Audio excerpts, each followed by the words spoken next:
Hey guys, welcome back to Vertical Momentum. Isaac, welcome to VM Nation. I'm so glad you're here. Now, me and you are both hopped up on some coffee, so I think this is going to be a great episode. Guys, if you love personal branding, this guy literally wrote the book on personal branding. So we're going to be hopping on that. We're going to be talking that, and we might be dropping some stories about a guy named Gary V you might have heard about. So make sure you stay till the end. Isaac, welcome to the show, my friend. We've been friends for a long time, and it's my pleasure to have you finally to be able to. Richard, I'm honored to be here, man, and I need to get one of those nice intros made. That was pretty nice. I enjoyed that, but thank you for having me on, man. Honored to be here. Yeah, and now you also have an amazing podcast. I love you. I don't miss an episode. Your book was amazing. I actually have it on my bedside table. It's one of the three. I try to go through about once a month. So I love it about personal branding. But when we first started, you said, you never meant to become the personal branding guy, but here you are. So give us a little bit of backstory. Tell us about where you are, where you grew up, and how you became the man that you are today. Yeah, absolutely. So I'm originally from Jacksonville, Florida. I don't come from money. I don't come from an entrepreneurial background. Quite the opposite. A single parent household. I remember my mom, brilliant lady, very smart lady, working just jobs to get by. And we were living with my grandparents at the time. And, growing up, it was impressed upon me to go to school, get good grades, and get a job. The stereotypical entrepreneur story, and the story of somebody who doesn't come from money. And that's exactly what I did. I'm not one of the entrepreneurs who could say I was a D or F student. I was actually straight A student, on track to go to college with a full ride scholarship to Florida State or UCF. Needed to take an SAT test, get 10 extra points, and I would have been there. So very book smart, but I recognized, I was like, why am I going to go to college and get a degree when I love my mom, but she wasn't even putting her degree to use? And so I ended up seeing a bunch of these younger guys that were involved with the industry, network marketing. And I just saw a couple of different people, over the span of about 2 years, just with their own business, with their own clothing line, with their own, honestly, accomplishments. And I thought I could do the same exact thing. And so senior year of high school, I got my clothing line, and, it was super stupid, but I remember wearing my hoodie around school and just thinking like, man, this is nice. This is cool. And ended up getting into the industry of network marketing, 3 different companies, 4 different times, never saw success, but had a lot of dream building experiences that added up over time. And then from there, it went into, managing musical talent for 6 months and wanting to do a record label, to eventually deciding that I was going to launch Mashman Ventures. But the funny thing is, I didn't even know what Mashman Ventures was. It took me 6 months to define it as a public relations firm. And then I realized that I had these eureka moments just saying, hey, personal branding is going to be the focus. Because everybody online was focusing on companies and social media agencies and media agencies. And I'm thinking to myself, man, there's so much competition. I hate the done for you space. I don't like doing that. So why not I focus on personal brands? And fast forward, today it's been great. It's been a lot of fun, a lot of challenges, but I can't complain. And here I am. Now, I lived in Jacksonville, Florida for a little bit when I was a kid. Loved it. Very grown, very great people, very, very down to earth people. Love Jacksonville. Jaguars, I don't know. I'm still up. Jaguar. I'm a Dolphins fan, so I know you're gonna hate me because I'm also a Hurricanes fan. So I know you're gonna hate me. But one thing, I love personal branding, and especially nowadays. Like I tell everybody, if Michael Jordan ever came up to the mic and he's wearing a Adidas jumpsuit, Adidas sneakers, and Adidas hat, people would lose their minds. Because, everybody thinks Michael Jordan owns Nike, but he's the face of Nike. That's his personal brand. So, just like Kobe, I'm a big Kobe guy. He was the Black Mamba. He had his personal brand. And I think everybody nowadays, instead of having a company, it's more about the brand than the company. Don't you think? Yeah, to a degree. I think that both are equally as important, but look, I'm on the podcast not because of Vertical Momentum. I'm on the podcast because of you, because we have been connected one-on-one. And influencer marketing has been around since the early days of Hollywood. You used to see, the old man's man, John Wayne or any of the old country guys smoking the Marlboro, the cigarette brands, right? And they would represent the cigarette brands. That was a form of celebrity or influencer marketing. But today it's that playing field is so leveled out. Anybody can be an influencer, and everybody to a degree is an influencer. But once you understand how to leverage that and direct it towards a business, or in that case, like Michael Jordan, he's getting paid for, the shoes. He's getting paid for the advertisements. Just the other day, I saw Shaquille O'Neal on a Epson printer commercial for the advertising printer ink. I never thought in a million years I'd see Shaq on a printer commercial, but here we are. But that's the thing, who he was, who he is, that has weight, and that can trigger a buying decision. It's all psychological. No, but also, for me, like when I first started, like you mentioned, you said you liked my commercial. When I first started the podcast, I didn't have branding color. I didn't know what a branding color meant. I didn't know that certain colors trigger certain emotions. For me, I'm a big, I came from University of South Carolina, so I'm a Gamecock, and I love the garnet. That's my, so that's my favorite color. But there's certain colors I didn't know that, like Uber's black and white for a reason. You think quality. So talk to us about colors, because I never thought about the psychology of branding with colors and the way people talk. There's certain ways if you go about saying things can reach a person or turn a person off. And it still has to do with branding. Yeah, that's a good point. And that's something that growing up, I never really was aware of. And then I realized that, hey, there's a method to all of the madness, and growing up, I was the kind of kid who was reading like the Lysol bottle, like trying to pronounce all the different chemicals. But looking back, hindsight's 2020, I'm realizing that I wasn't just reading all the different things. I was paying attention to how the package was manufactured, to where was the logo, what was the placement, what was the design. And I'm not so much in the realm of product design, but it was still a form of marketing and saying, hey, the #1 disinfectant, or, things like that. But a great example would be, if you go into a restaurant, a lot of restaurants are blue because blue is going to stimulate you to get more. The plates are a certain size and a certain color, or you see the color green, and green is associated with growth.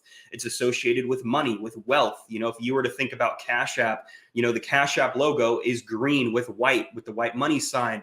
You have LinkedIn, and most every other social media network has blue, because blue is trustworthy, it's calm, it's soothing, and you want to keep people soothed and calm and on the application, regardless of Facebook raising blood pressure nowadays.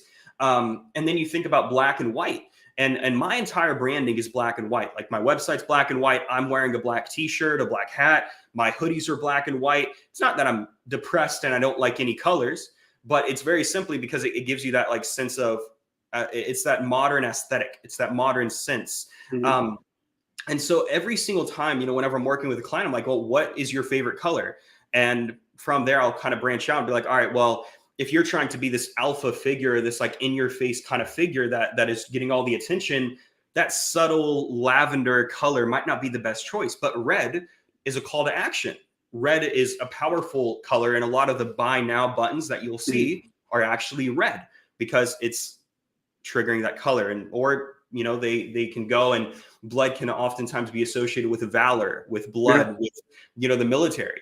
Thinking about color and emotions, we think about camouflage. I know a lot of the listeners are veterans, and thank you all for your service. But the uniforms that you wear have a reason. The khakis blend in with the sand, the camouflage blends in with the forest. So all those different things have implications just outside of the physical world, but into the psychological world as well, influencing decisions, influencing buying behaviors, influencing feelings and emotions. And that's what's fascinating to me. But, and sometimes like my friend, he wrote a book on resumes, and he gave it to me, and I looked at it and I'm like, it's all right. And he's like, what do you mean it's all right? Because he put his heart and his work and his soul into it. So we went to the bookstore, and I put it on the shelf, and I'm like, all right, does it pop? And he's like, doesn't pop. Well, there you go. And I think a lot of, like, that's what I did with my coffee. I went and actually took it to the store and put it on the shelf with all the other coffees to see how it matches up. And a lot of people, I think, they don't wait until afterwards, after their company's built, then they're going to decide on what the brands or what it looks like, right? Well, a lot of people do wait. And, again, whenever you're starting out, you have a million different ideas, a million different directions. And on myself, I'm like, man, I didn't figure out half of this stuff. Like I was previously calling Mashman Ventures a multi-purpose company. Like it was a paper towel, like multi-purpose towelette. And then it took me 6 months to define it. So looking back, I'm like, I was an idiot for doing that. But when you're in the beginning stages, you're like, man, you think that every single thing that you do is the best thing ever. And you should maintain that attitude. You should maintain that. However, and I mentioned this in my book, taking an extra 2 weeks to get the branding right and to kind of get a couple things cemented. You don't need to have some massive business plan, but you need to have kind of an idea of what do you want the brand to, like the feeling whenever people are going and checking it out, what feeling are they getting? Do they feel like it's like a luxury brand? Do they feel like it's something that they can, relate to or bring home, And so you have to kind of get these different things figured out and then you launch, because what will happen if your brand sucks, and for example, your buddy's book, I'm sure the contents of the book were freaking fantastic. But on the other hand, if the cover isn't appealing and it doesn't trigger somebody to pick up the book, how would they ever know what is inside of the book? And so that's the same thing with your brand. If your brand looks mediocre, then how do you expect somebody to ever check out what you have going on? And then your marketing and your conversions are going to be extremely low. But if you market yourself and the brand is sucky, the conversions are not going to translate either. And so it's a two-way street to where if your marketing is rough, then you could have the greatest brand in the world and nobody would know the product. But if your branding sucks, the conversions will suck. And so taking a little bit of extra time to kind of figure out those different things, I would 100% recommend doing.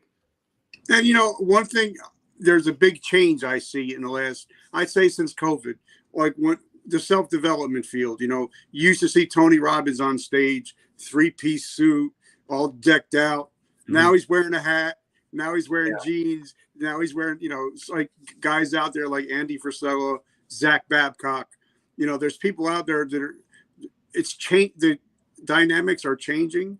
And I think your brand has to change, or else eventually you're going to get, I used to work next to Radio Shack, mm-hmm. and they did not change whatsoever. They're out of business. Toys R Us, they're out of business because mm-hmm. they didn't change. So, a lot of times you get so enamored with a brand that, when you're a business owner, that you kind of you'll start hemorrhaging money and you're not be like, hey guys, this ain't working anymore. We need to change our brands. So how do you, a person in the middle of a company and you're starting to lose everything, how do you go about changing your brand without, totally shitting the bed? Well, I can't help but think about Netflix making the same mistakes Blockbuster did. And like, they're just, I know multiple streaming services, like you'll go and you'll just scroll through 3 hours before you find something that's worth watching. And then you'll finally watch and you're like, wow, I spent half my time, going on this one platform. And Netflix, I know, has lost a massive consumer base because they're not evolving.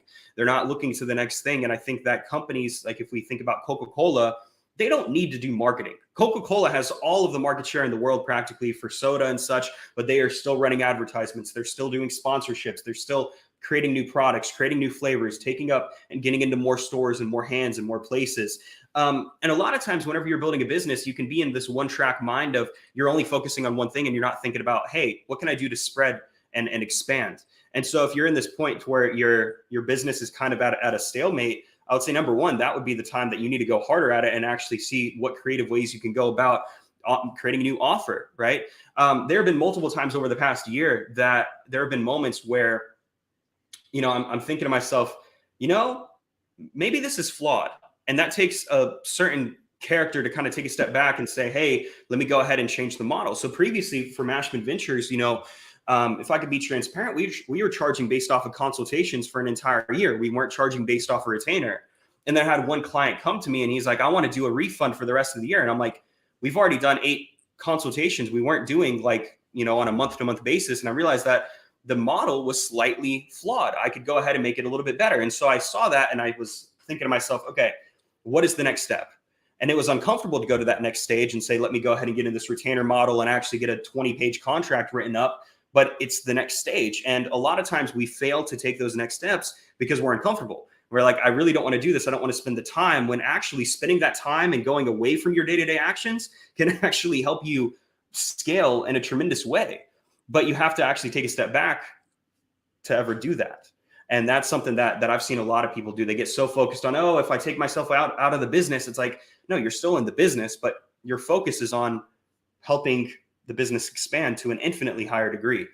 And since I knew I was going to talk to you, I started watching commercials on TV, and I'm just for branding purposes. I seen that, J.C. Penney is relaunching the company, and that shopping is back, and now all of a sudden their prices, everything is starting to go up, because they had to rebrand themselves, just like. But I think it can go both ways, because like you're still a young buck. But when I was younger, Coke came out with the new Coke, and it just totally shit the bed.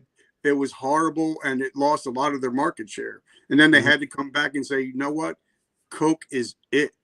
So talk to us about, sometimes you might have something happening negative in your company, like COVID, and you might have to rebrand yourself, or re-put yourself back in the market. How do you go about doing that?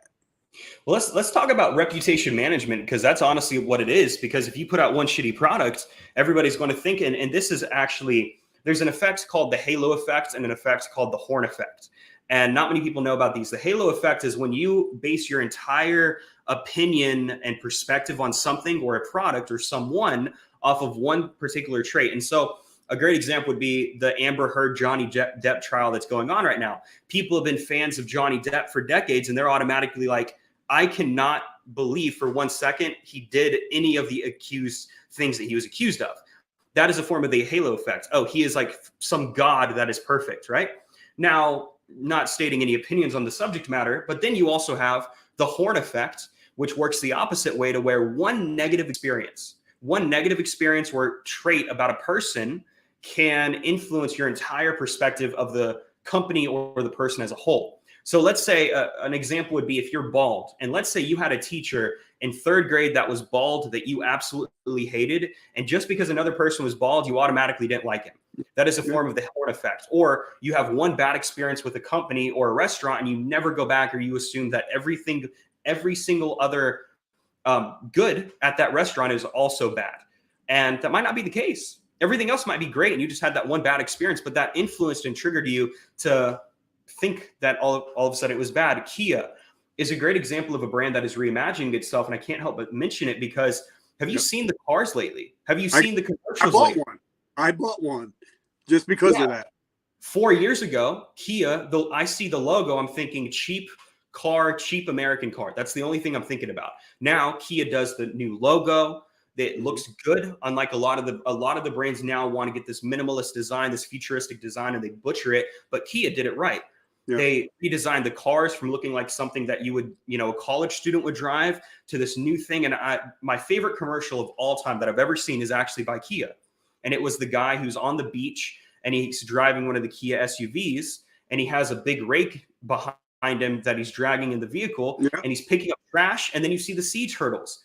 That is an example of, I would not be surprised if you had a public relations firm that was saying, what can we do to make the public think of Kia in a different light?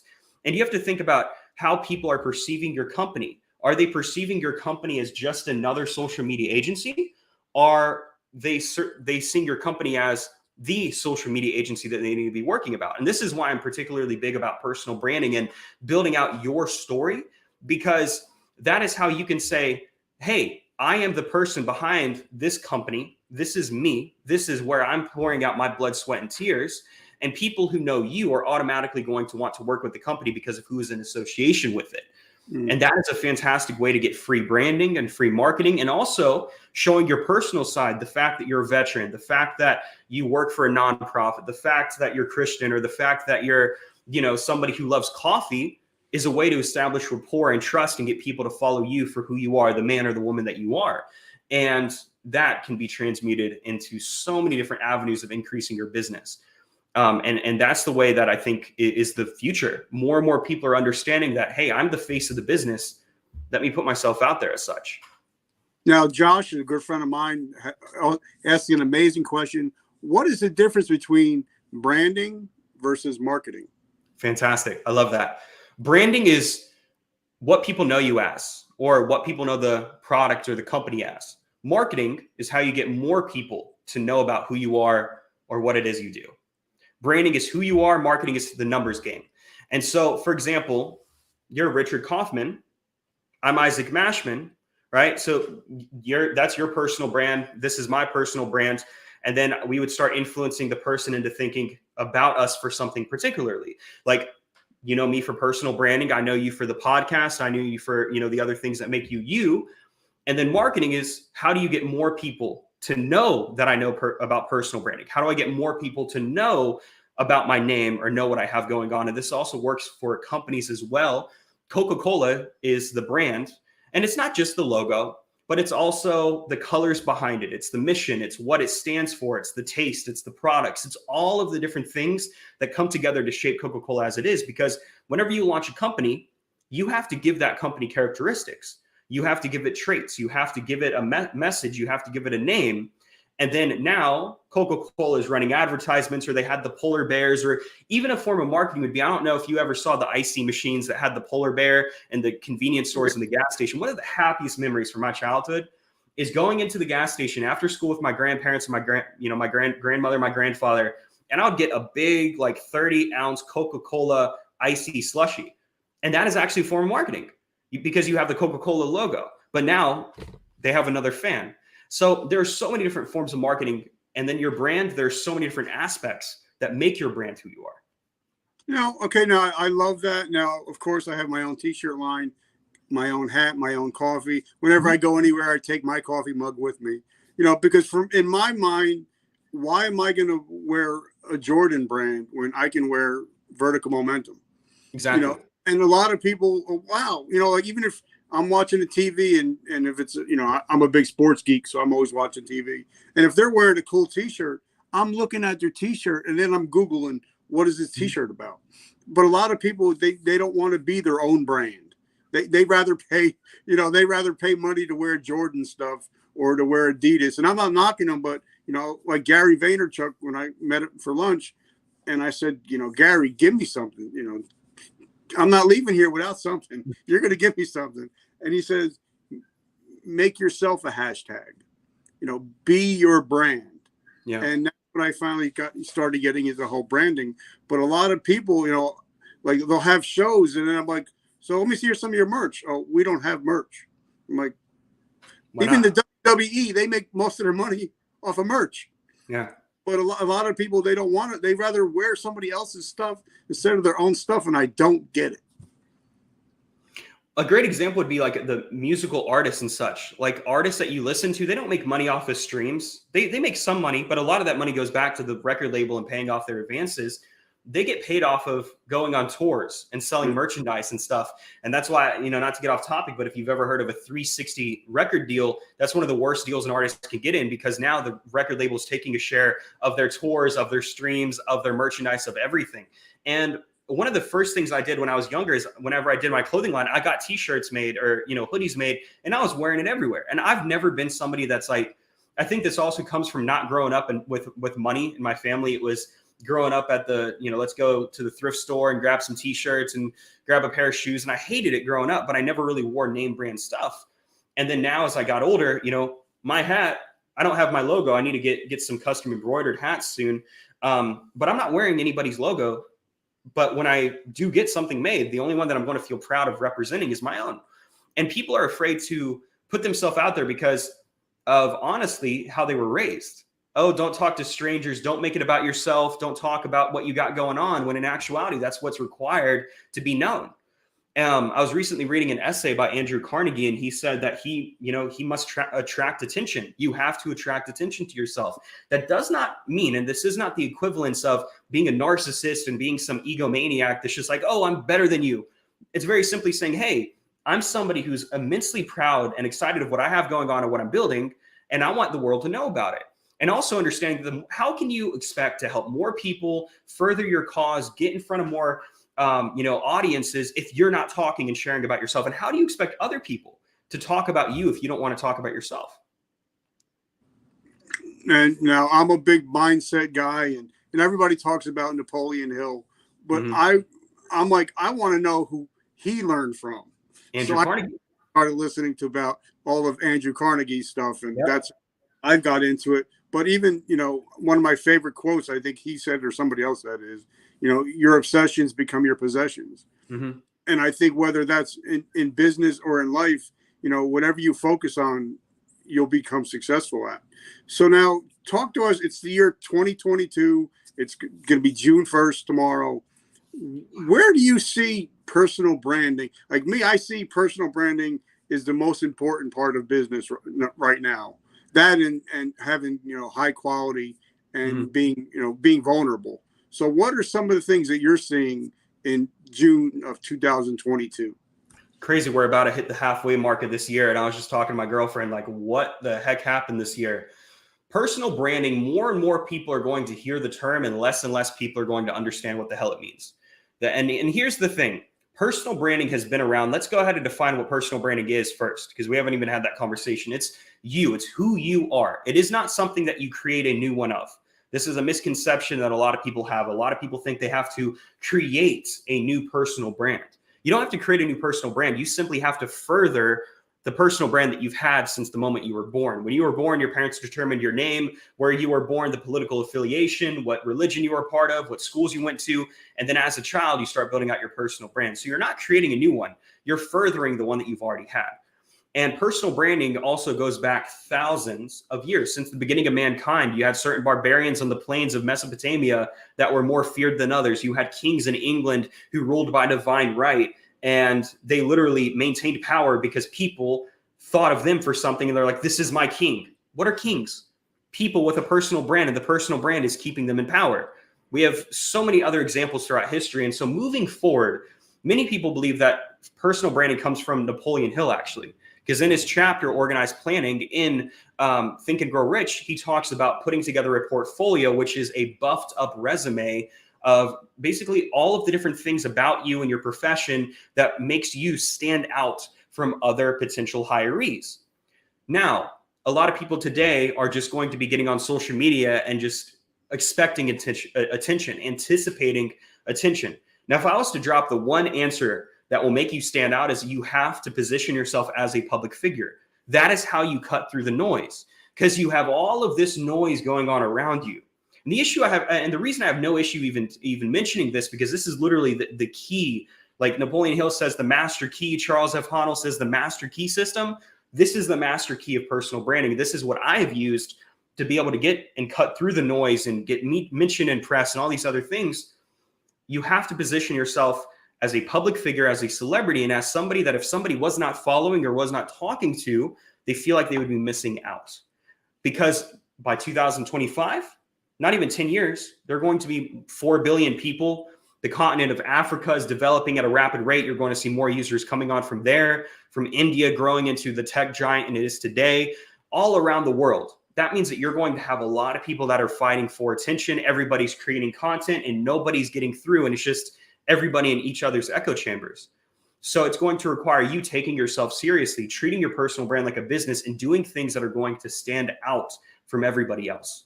That will be the way that you stand out. All right, so let's go there, because I believe, like you said, I see a lot of people that have, Facebook profiles are in business, but it's not a public figure profile. They don't, some of us that are just coming up, they don't have the blue check. And even though if somebody has a blue check, it makes you stand out, even though it's just a blue check. You know what I mean? But, so how do you break through the noise in 2022? How do you break through that? You do things that build your credibility. And credibility is trust. It is this understanding that to the general public, to a stranger, that they can trust you. And this is also quite remarkable because your goal should not be to know everybody. Your goal should be to get everybody to know you. And then whenever somebody comes to you and they say, hey, I've been following you for 20 years, you're like, oh, great. Johnny, nice to meet you. Tell me about yourself, right? But that doesn't mean you're going to know Johnny 20 years ago. It just means that Johnny knows you. So some of the things to establish credibility and to stand out as that public figure, verification is absolutely important. And I will say this, number one, I might run a public relations firm, but I'm not one of the PR guys. It's like, pay me $1,000, I'll get you in Yahoo Finance and Forbes, and I'll get you the verification badge. That's not how I operate. I've done everything, and I always work with my clients to build it out organic. I want to go ahead and put that disclosure out there, because there are a lot of people selling this idea that you can fake and buy your credibility, and you really can't, because it's going to hurt it in the long term. But a verification badge is something that makes you stand out. Putting public figure and switching to a professional profile is something that makes you stand out. Being omnipresent, which means that you're everywhere all the time, having multiple social media channels, not just Facebook, not just LinkedIn, but Twitter and Instagram and TikTok, and diversifying your content. And there are softwares out there that you can buy and invest in that will help you post your content across a variety of channels. We're streaming right now to Lord knows how many different platforms all at once. Not like you're going and uploading the video every single place. You're uploading because the software and the technology is here allowing you to do so. That's how you diversify yourself and say, hey, I'm not just one of these guys that's only on one platform. I'm everywhere. And I want you to know about me. And then you're going to get featured in press and talk about your business, talk about what you have going on. Now, not everybody, I understand this as well, is going to want to become well-known nationally or internationally. But even in your local market, have you ever considered, instead of watching the people on the morning news channel being interviewed, being one of the persons at the news channel being interviewed? Have you ever switched positions? Those people are there because they decided to put themselves there because they wanted to go ahead and be in the public's eye. So have you ever thought about what you can do to get in the public's eye as well? Most people don't ask themselves that question, but that is what it takes. You know, and one thing that I found useful for me, and guys, I'm not getting anything out of that, but I actually use Harrow, Help a Reporter Out, and I've been featured so many times, and it's free because there's always, because we're consuming content on a 24-hour basis, so many people reporters are looking for stories, and it's a free thing. So check it out, called Help a Reporter Out or Harrow. You know, so I think, and a lot of times people are afraid to, you know, go out and do stuff in the public. You know, maybe go out and help do something. You know, a lot of people, they want to be worldwide known, but their neighbor don't even know that they do something. You know, it's kind of like, I don't understand that. If your neighbor doesn't know you have a podcast, then there's a problem. You know what I'm saying? So now, go ahead. No, go ahead. No, I was just going to say, you know, and if you, for example, if you write a book, have you ever considered donating a book to your local library, to every single library in town? Like, libraries accept donations. Why don't you donate your own book? Why don't you get it in schools? I'm going to eventually, I need to actually give the founder of my school a call, but I want to send 10 copies of my book to my high school, to my middle school, to the elementary school. Like, I want to go ahead and get the book in as many hands as possible. And that's honestly the mentality it takes. It's interesting. I've been reflecting on this quite a bit, Richard, is where is the line between like the importance of having the proper mindset and the proper execution? Because a lot of personal branding and breaking through the noise, the concepts and the tactics and the strategies are relatively easy. They're time consuming, but they're easy. But the mindset and the mentality to get there and to do those things is the difficult part. And I always go and I cover a mindset training whenever I'm working with somebody, because if you lack the ability to talk about yourself, you're going to lack the overall results that potentially exist. So interesting conversation. But regardless, you know, and one thing that I love, like I said, you know, I like a lot about Gary Vee, a lot of stuff I disagree with, but that's, you know, here or there.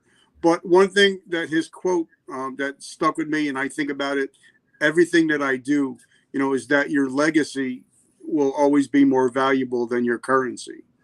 And I'm always thinking about, you know, what am I going to do today, you know, that my 9-year-old daughter is going to see 10 years, 20 years down the road. So talk to us about legacy brands, and also trying to, you know, build for legacy and not just for the hit it and quit it and out of business. You know, I oftentimes say to try to build your legacy while you're alive is to take away from the time that you're going to have here on earth. But your legacy is something that you build naturally with how big you build your life. And you have different levels of legacy, such as being well known to your family. But truthfully, I don't know my great-great-grandparents' name. I don't know their names. I just got to be honest. And the reason why is because I didn't do anything that was remarkable aside from give birth and provide for my great-grandparents. Other than that, there's nothing. However, all of these brands, and there's this video, I need to find out who it is so I can credit it to him, but there's this video and he's talking and he's saying, he's mentioning all of these different brands. And he's like, Rolls Royce, last name. He's like going through all of the, and I do not know what video, you know, that guy's, or what guy that is.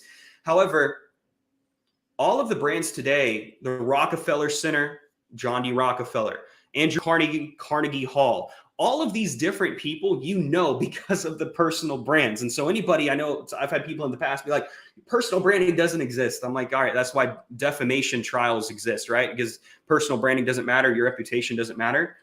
But building something big is naturally going to result in you being remembered for something. And for as much as I'm not focusing on building legacy, I actually wrote my book in such a way to where even if I died tomorrow, the principles will remain. And a lot of the things that people do now are literally only for the next 2 years. They're thinking, oh, I can do it. Let me go ahead and write a book. And the book is only going to be applicable for 2 or 3 years. I can't help but think about certain books that I've read about social media, talking about strategies that worked 5 years ago. I'm like, how do you expect me to pick this up a decade from now and still get value from it if the platform isn't around or if it doesn't exist anymore? And so with my book, instead of talking about specific strategies, I talked about principles. I talked about philosophies. I talked about things that will exist no matter the kind of medium. And that's how you stand out. So go into it with the end in mind, in the sense of, hey, is this going to be perceived properly? And, understand too that one thing is going to lead to another. So Mashman Ventures isn't my end all be all. It's one company that I'm working, because one of the things that I learned in network marketing was you have to have a vehicle. You have to have a vehicle towards success. And at that time, everybody's like, this network marketing company is your vehicle. I'm like, sir, yes, sir. I agree. It's my vehicle.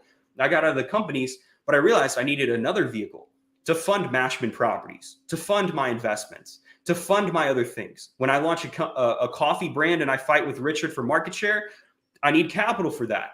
We're going to collaborate on that. So we're exactly. Honestly, at this point, I'm like, I don't want to go through all that. There's so much that goes into it. Whenever I launch a coffee shop and I need coffee beans, I need to pay Richard to get his coffee beans in the store. There we go. But again, that requires capital and cash flow. And so I'm like, Mashman Ventures is my vehicle, but it's not my end all be all. It's going to lead to a dozen other companies and a dozen other ventures. And so understand how your things today are going to add up. And, a lot of times, especially when you build out your personal brand to begin with, build out your brand, you might not care about one new follower. You might not care about one new interaction. You might not give two shits, truthfully. And over time, you might not see the benefit. And then all of a sudden you do. All of a sudden you realize that random Facebook connection that you added is actually the person who is the reporter for that big news site, or is that client that's been watching you. Or in this case, Richard, we've been going back and forth, but I really have never had a one-on-one conversation with you. Yet at the same time, you've been watching and supporting me and following me and paying attention. I've been doing the same. And who knows what results of this podcast will bring about, who it can help. So it's like those little things do add up over time. Sometimes they might not have that instant ROI, and that's okay. All right. So now let's talk about that, because I'm a big relationship guy. I love building relationships. Like I met Tony Watley, and then Tony Watley I met through Seth, and now I have Mr. Meltzer coming on tomorrow. But it was because building relationships, not to get something, but to build, relationships. And that's one thing I love about Russell Brunson's books, is they talk to you about, how to build real relationships and get, if you're going to have somebody come on your show, 6 months ahead of time, build relationships with them. So it's not like, because like a lot of times you'll see people, they just want to have relationships and get what they want, and then they're out the door, but they don't. But a lot of people, I think that build strong brands are people that build strong relationships. So talk about building real relationships in 2020. Yeah. Every single person that you come in contact with, your aim should be to leave a lasting impression of increase. They need to feel better leaving that conversation than they did coming into the conversation. A lot of times people think, oh, I'm giving away the secrets. I'm giving away everything. If you feel like you're giving away everything that you know in one conversation, then you should probably switch businesses. But I have no issue talking to people and saying, hey, this is what you should do. Because number one, I know that most of the times they're not going to actually take action on what I'm telling them. Napoleon Hill said that when he was teaching the principles of success, he told so many people, one of the things that blew him away was how many people didn't listen, which is why he gave everything away, because he knew nobody would listen. But the 1% that did would be the ones that changed the world. But in this case of building out your own business and building out relationships, don't go into it. What can I give? What can I give? What can I give? It should come naturally to you. but also don't go into it thinking, what can I take? What can I take? What can I take? A great example is I was recently in Washington, D.C. for MetaBoost Gather. Facebook was gracious enough to fly me and some other business owners out there. And I'm meeting with these small business owners, and I'm thinking to myself, man, the things that I think are simple are actually quite complex to somebody for the first time. Okay, let me go ahead and share this with them. And I had no issue going up and being like, hey, did you know you can do this? Did you know you can post this reel? Did you know you can apply for verification? Did you know you could do this? And I'm just having conversations, and I'm not thinking to myself, oh, now I'm expecting you. I feel like I'm obligated for you to send me business. But honestly, the people who refer you the most business are not going to be your clients. They're going to be the strangers that you helped that just so happen to know somebody. Their clients, will send you business, but building out those relationships and not anticipating to just like get is how people properly perceive you. Because if you go into it, then you have to realize too how people are perceiving you. And if you come in, take, they're going to say, he's just an asshole. I don't want to work with him. He likes to hear himself talk. And so relationship building is a massive, massive part. And don't be afraid to depart from your knowledge. Don't be afraid to do that. Don't be afraid to create competition for yourself. Imitation is the best form of flattery. Heard that a million different times, and God honest truth it is. No, and I also want to give a big shout out to my friend Dennis Yu. A lot of people know Dennis. He's a great guy. I met him 3 years ago, or 4 years ago, and I just had him on the show talking about how Facebook, you can do $1 a day. You can make a big impact if you're spending $1 a day on boosting ads or posting ads. So, but I didn't start that relationship thinking I was going to get anything out of it. It was just, hey, Dennis, I'm rich. How the hell are you? So now talk to us about, the last couple minutes, talk to us. I love your book. Like I said, I think I've gone through it. I think I'm on my 5th iteration because I do about once a month. So talk to us about your book, why you wrote it, and what you have going on today. I appreciate that opportunity, Richard. And thank you for picking up a copy and, giving it a read and keeping it by your bedside table. I'm grateful for that, man. So I wrote my first book, Personal Branding, a Manifesto on Fame and Influence, which you can see right now if you're watching the video. And if not, you could go to isaacmashman.com/book. But I wrote the book to kind of explain the what and why of personal branding. And I didn't know I was explaining the what and why at first. What I originally wrote it for was to raise awareness around the subject that a lot of people heard about, but didn't really understand. And I didn't write it to be some extensive strategical book, like I mentioned earlier, but I mentioned it to kind of start getting you to think about it, getting you to think about, hey, how every single interaction that you have adds up over time. The other day, I was in Walmart getting, tires changed with the lady. And it just so happened the guy who was sitting across from us that I was starting to talk to, who was a part of a roofing company, went to school for public relations. I got his card. There's no telling how that relationship will work out in the future. On his departing way, I'm like, hey, by the way, your website's available for your name. He's like, seriously? I'm like, yeah, go buy your website. I'm not looking to see what I'm getting. I'm just giving, and naturally the relationship will show the fruits. But I wrote the book, Personal Branding, a Manifesto on Fame and Influence, to raise the awareness and to explain what is personal branding, why is it important, and then I start getting into the how a little bit. But you'd be amazed at how many people have the misconceptions that it's something that they have to create, and it's something that doesn't exist, or it's something that is the same as their company brand. This is that's massive. A lot of people think that their company brand is the same as their company brand is the same as their personal brand, and it's not. They're two separate entities.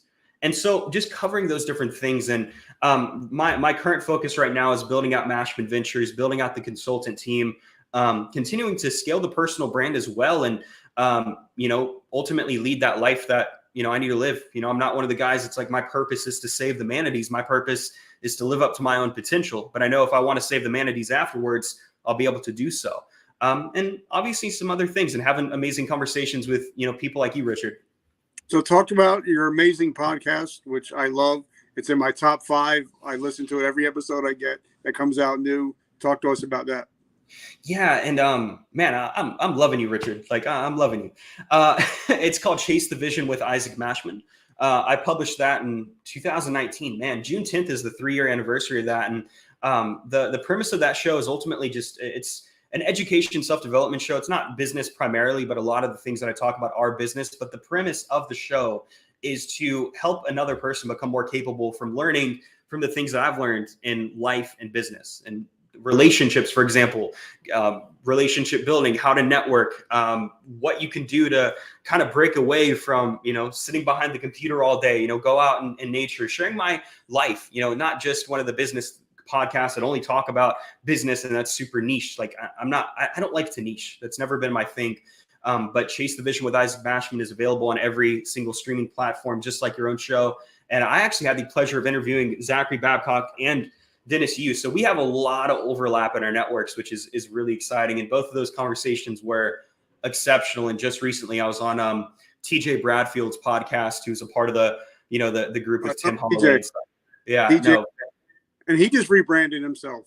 He just redid because he used to be TJ Bell. And so he rebranded everything. So now I love this thing because I love, I'm a big creeper. If I know somebody's going to come on, I stalk them. So like I actually went into your profile, your LinkedIn, and I went all the way down. And, I even talked to some of the people that knew you when you actually helped out with Vacation Bible School. That's how far back I went. But it's amazing when you see a person, it'll say public figure on their profile, but they don't have anything that people find out about them. It's blank. Yeah. So it's like, so talk to us about, a couple minutes, just trying to beef up your public profile, whether it's on LinkedIn, Facebook, to make you findable. The more information you can put out there about you, put out there. I had to do the hand gestures for a specific reason there, because a lot of times, and this is one of the things when I'm talking to clients, they're thinking, I don't want to put my birthday out there. I don't want to put where I was born. I don't want to do any of that. One of the first things I did when I was starting to consciously build up my personal brand was reverse engineer the personal brands of the highest, most successful business people, celebrities, all of the above.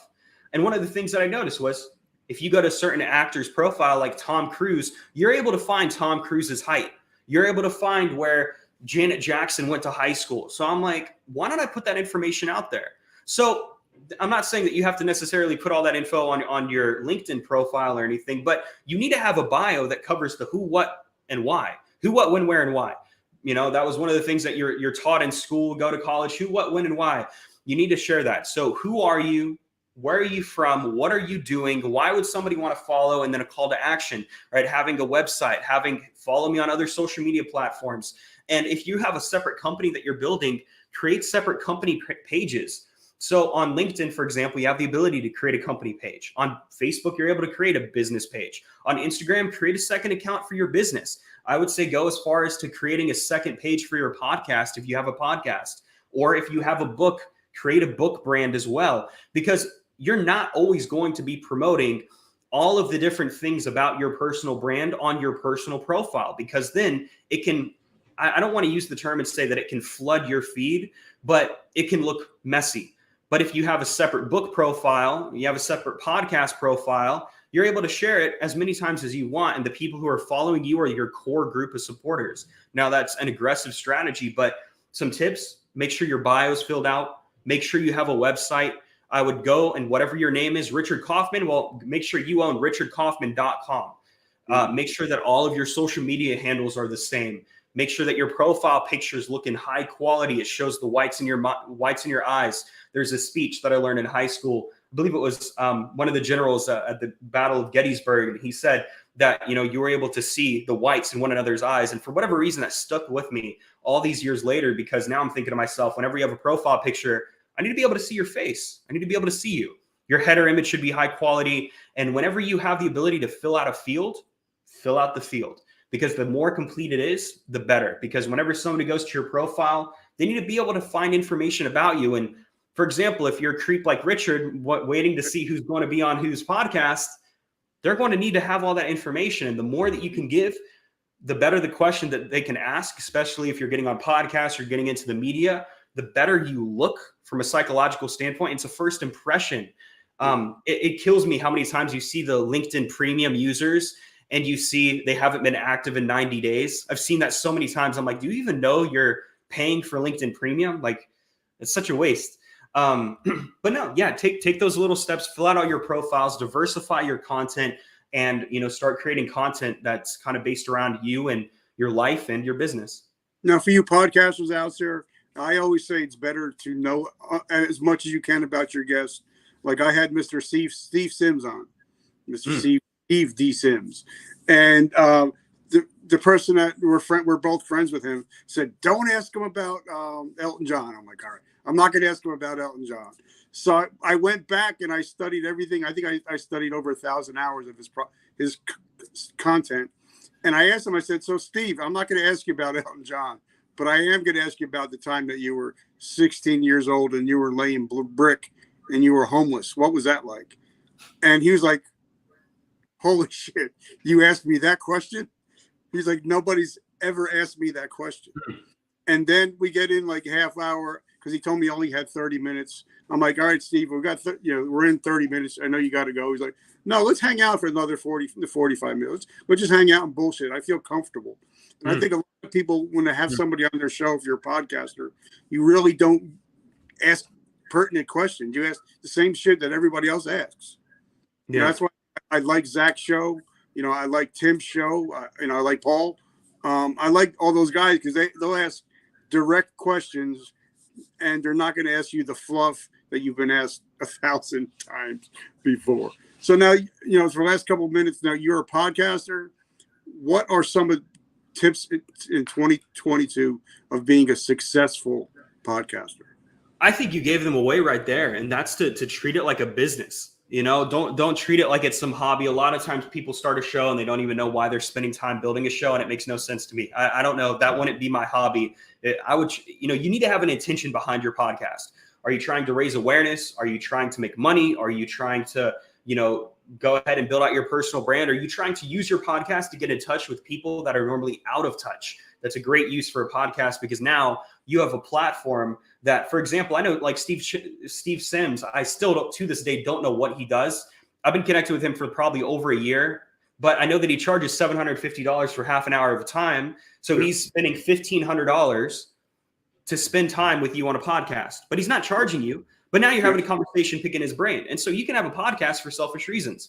But if you want to start a podcast, go into it with the end in mind.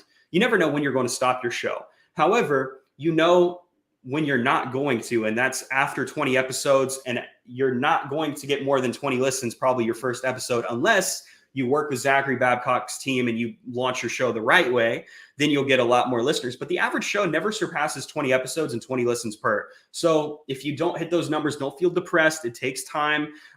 Make sure that you get on a bunch of platforms as well. I couldn't help but have this conversation with Richard before we went live. And he's like, I did 300 episodes and my show wasn't on Apple Podcasts. And I'm like, Richard, what the hell, man? But that's the thing. These platforms are here to serve you. Algorithms are pro-creator, anti-consumer. I will be saying this probably until the day I die. Algorithms are pro-creator, anti-consumer. They want to keep you on the platform, but you have to be on the platform to begin with if you want to stay on it and you want to get people hooked into, your content. So don't just rely on Apple Podcasts or Spotify, but if you launch a show, get on international platforms such as Ghana and India or iVoox in Latin American countries. You could also go and get it distributed to SoundCloud and Audio Max. So distribution channels are important. The professionalism is important. I'm not saying you need to be a white collar guy and, make the cover art look, you in a suit and tie. But, there are a lot of these different things that, your cover art for your show should have your face on it, should have your face because I'm listening to you. I'm listening to you and I want to be able to put a face to a name. And then don't be afraid to talk about anything and everything. I'm not one of the guys that's super pro niche. I said that earlier today. Niching down is great, but also don't be afraid to shit and giggle sometimes and have a conversation like Richard and I have been having. Although this is, talking about primarily business and personal branding. It's like those personal aspects and personal things that you share, those personal stories, establish rapport with the listener. And that rapport adds up over time. And then now they feel like they're a friend of yours. And then eventually they could very well become a friend of yours. And so, yeah, some overlapping questions. Richard, you're asking me so many different questions. I'm like, man, I'm just, you could literally write a book off of all this. Yeah, like I said, I didn't realize we were to go this long, so I do apologize. But if I knew I was going to have you come on the show, I was like, I can't wait. And I love all your posts I love especially the one you put out this morning, the one you were talking about. If I paraphrase it, I might have it all, I might lose it all, but it really doesn't matter because I'm enjoying my life. I'm living your best life, and I think that's one thing that you really do is you're living your best life, and you're not afraid to show your, you're not afraid to show your vulnerable side, with you and your lady, which I think a lot of people are afraid to show their vulnerable side. And for me, like you see Zach, he's all tatted, he's all jacked up, but you see him walking with his daughters, and it makes you feel you connect. You know what I mean? And I think we need to bring that back, that connectivity. You know what I mean? Yeah, yeah. Well, and it's like you can still be somebody who's out of reach, quote unquote, like a quote celebrity, and you could still share things about your story. And that's why Kim Kardashian is a great example. People know all of her kids' names. They know where she's from. They know every ounce of detail about her. And it's like she's still a celebrity. And so sharing one of these things every now and again is not going to affect you. And it's going to give a reason for somebody to support you even more because it extends past. I can't help but think about the guys who are only being known for funnels. You go to their Facebook profile, it's like funnel builder, digital coach, and they don't have anything else about it. They don't have anything that shares who they are. Imagine if they pivot, they hate their business, and they want to switch it up. Everybody who's following them for the funnels, they're going to unfollow him because now they're no longer getting value. But if they were following him for who he is or for who she is, then it doesn't matter what business you're in because people are still going to be supporting you because you're the man, you're the woman, you're the individual that people know, like, and trust. And so, Richard, it's been great, being on the show, man. You asked some really great great questions, fantastic conversation. I'm glad that we can make this happen. I appreciate you guys. And somebody texted me. They're saying, "What are you drinking out of your red cup?" We actually came out with our own coffee brand, Vertical Momentum Coffee. Twice the energy, no crash, and 100% of the proceeds go to help veterans struggling with homelessness and PTSD. So if you love coffee with a mission, check it out.